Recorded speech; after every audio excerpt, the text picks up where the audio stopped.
मासं खाल्ल्यात का कधी? मासे नाही बरं का, मासं. ती पण चिलापी. नुसतं बोललं तरी तोंडाला पाणी सुटतं. एक असा मासा जो 7 समुद्रापलीकडून आला आणि आता उजनीच्या बॅकवॉटरला आपलं अधिराज्य गाजवतो. अनेक स्थानिक लोकांचा रोजगार याच्यावर अवलंबून आहे. स्वस्त आणि मस्त. भिगवणची चिलापी इतकी फेमस आहे की पुण्यातून लोक ती खायला येतात. हे वाक्य इंदापूर तालुक्यातील भिगवणची लोक मोठ्या अभिमानाने सांगतात. चिलापीचा थोडक्यात इतिहास. हा मासा या भागाची अर्थव्यवस्था कशी चालवतो आणि लोकांच्या रोजगाराचा, रोजच्या जगण्याचा तो भाग कसा बनलाय याविषयीच या व्हिडिओत बोलूया. नमस्कार, मी दिनेश. तुम्ही पाहताय महाराष्ट्र कट्टा.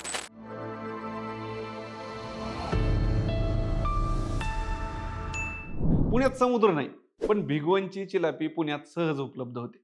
पण खरी टेस्ट भिगवणच्या हॉटेलमध्येच. कडक फ्राय, मसाला फ्राय, रस्सा आणि त्या झणका मारणाऱ्या गरम रश्श्यात मस्तपैकी चुरून बाजरीची भाकरी चुरायची, दे दणका. मग पाणी डोळ्यातून येतंय का नाकातून, तसलं नाही विचारायचं. चिलापी भिगवणची ओळख. भिगवणचं चिलापीचं मार्केट म्हणजे विचारूच नका. जसा काय समुद्रातून माल येतोय, ट्रकच्या ट्रक रोजच्या रोज लोड होतात.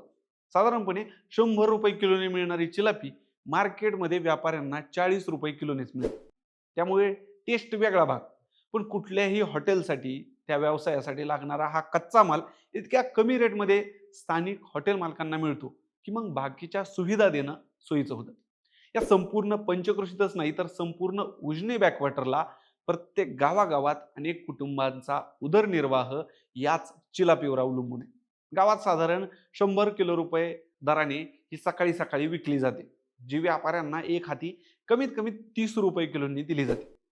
चिलापी ज्यांना आवडते त्यांना सी फूड म्हणजे चाय कम पाणीच. तुम्ही हजार नावं सांगा समुद्रातल्या माशाची, फक्त त्याची किंमत जास्त आहे म्हणून थोडा आवडीने खाल्ला जाईल.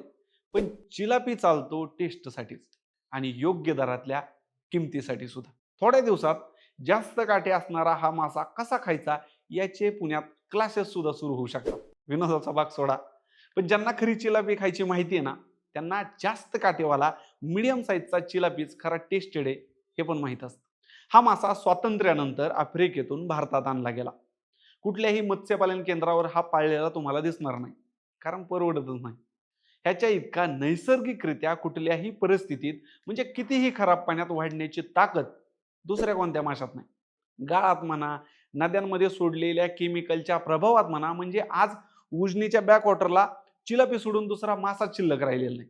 एकतर हा मासा कितीही बिकट परिस्थितीत वाढू शकतो, दुसरं म्हणजे हा दुसऱ्या माशांच्या जाती संपवण्याचं काम करतो. अनेक पर्यावरण प्रेमी त्यामुळेच याला विरोध करतात. आफ्रिकेतला हा मासा आता जगातल्या 90 देशात पोहोचलाय.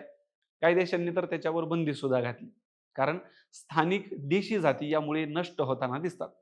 पण हे झालं जगाच. चिलापी प्रेमीला तुम्ही विचारलं तर त्याला सर्दी पडसं झालं तर तो म्हणतो, एकदा का चिलापीचा गरम रस्सा पिलो ना, सगळं नीट होतंय. थंडी ताप कुठल्या कुठं पळून जातो. उजनीच्या पट्ट्यात असणाऱ्या गावात त्यांचा पाहुणा जावई याचा पाहुणचार हा चिलापीनेच होतो. कारण बर्फात ठेवून ताजी ठेवलेली चिलापी आणि जिवंत चिलापी याच्यात जमीन आसमानाचा फरक. बाकी तुम्ही कधी भिगवणला येऊन चिलापी खाल्ली का? तुम्हाला चिलापीविषयी काय वाटतं? चिलापीच्या पार्टीचा बेत कधी केलाय का? तुमचा अनुभव कमेंट करून सांगा आणि अशाच माहितीपूर्ण व्हिडिओसाठी महाराष्ट्र कट्टाला सबस्क्राईब करा. धन्यवाद.